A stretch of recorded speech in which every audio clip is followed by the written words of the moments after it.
Rob G back here with you on Labor Day 2021. Got the T-28 in a different hanger now. Doing some prep work here before I put the zinc chromate on. So the new nose out of the donor airplane has been stuck in here.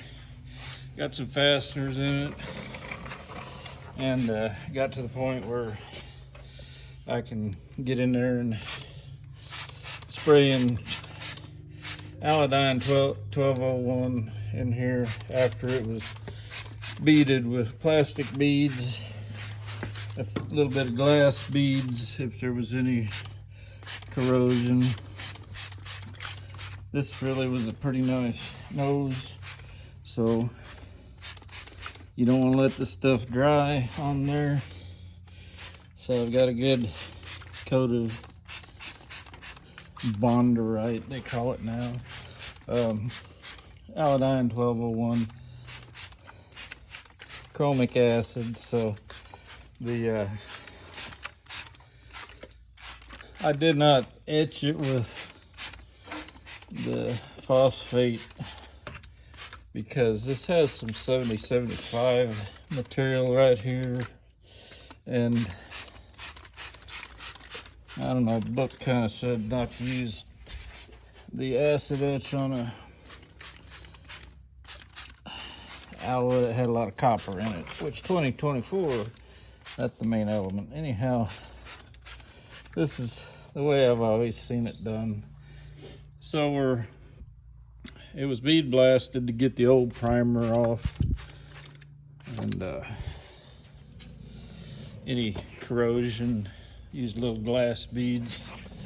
So I want to put this back in there and then get some fresh water and flush it off before it dries. I got this left side all rinsed off, letting it dry off while I'm gonna do the right side.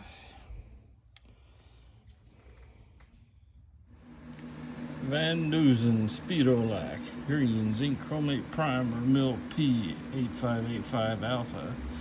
This can's probably older than me. What could go wrong here?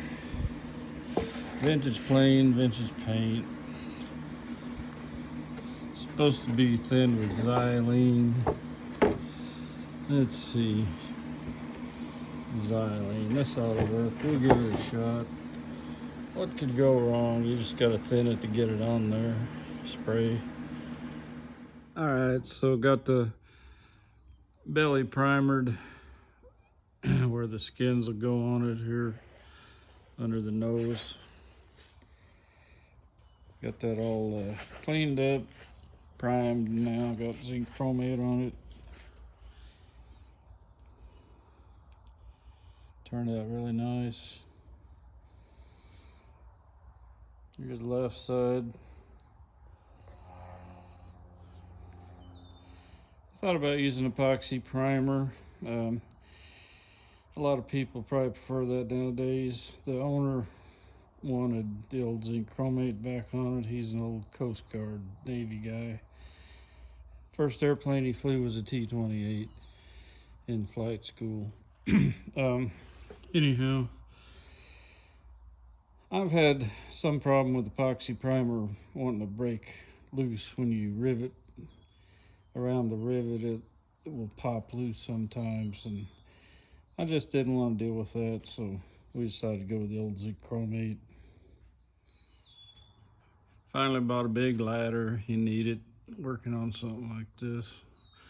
That way maybe you can fall off of it and then your problems will be over.